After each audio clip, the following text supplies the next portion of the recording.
Howdy and hello everyone, and recently writer's block has been hitting me stronger than ever, so I've been the definition of skimped on new content to release to y'all for now. So because of that, I'm going to be unearthing the script to a video I wrote a few weeks ago regarding my old unscripted rant video I made regarding the Union Pacific Coast sub.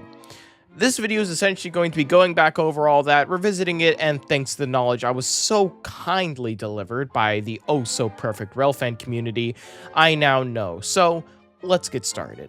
Just like the original video, when I say the Coast sub, I'm referring to the Santa Barbara sub and the Coast sub.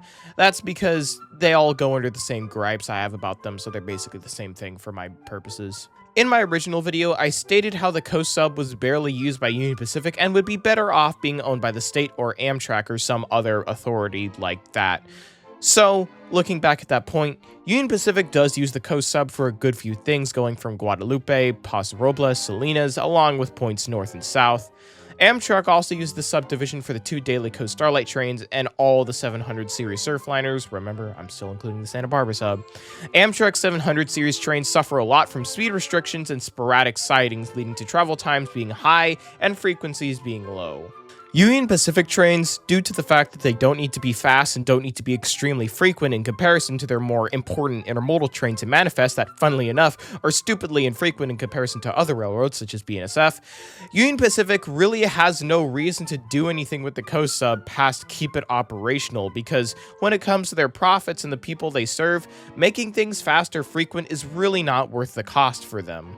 This puts Amtrak into the classic problem they find across their network, where it won't be beneficial to the freight railroads to improve their trackage despite Amtrak's existence. This is where we come to my claim in the original video, being that Union Pacific should sell or at least transfer ownership of the Coast sub. But because in the original video I didn't specify nearly enough in that title, allow me to reiterate. Union Pacific should allow Amtrak or the state to improve the Coast sub in a way that allows them to keep their own services running. Yeah, not very fitting for a YouTube title, I know. What I mean by this is Union Pacific would reach an agreement with Amtrak or the state or whoever thinks they can take control that essentially says, we'll make the improvements to your trackage so Amtrak can run more frequent and faster trains, but those trains won't interfere with your operations to the point that you have to cut them, because obviously that wouldn't be good. A good example to this would be, as I said in the last video, NCTD and the San Diego sub. NCTD manages the trackage, and it goes under their name. However, BNSF, the previous owners, still get to run their high-priority manifests and locals during the times that NCTD isn't using it. This would work similarly with the Coast sub.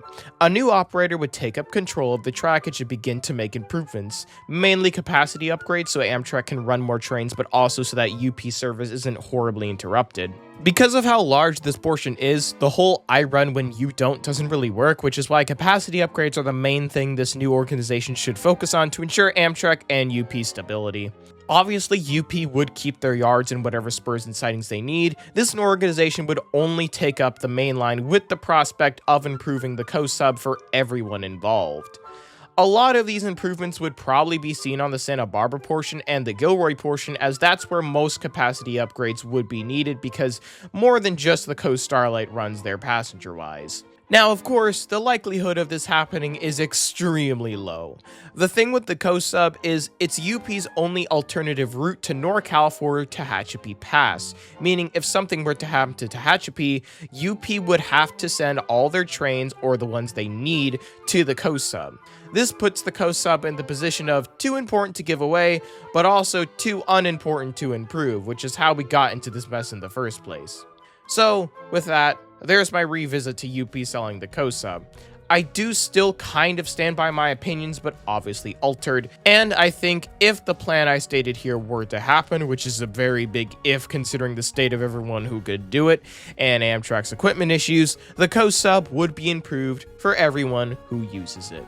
So, with that, I was 5008 Creations, you were the viewer, and I'll see you in the future. Goodbye.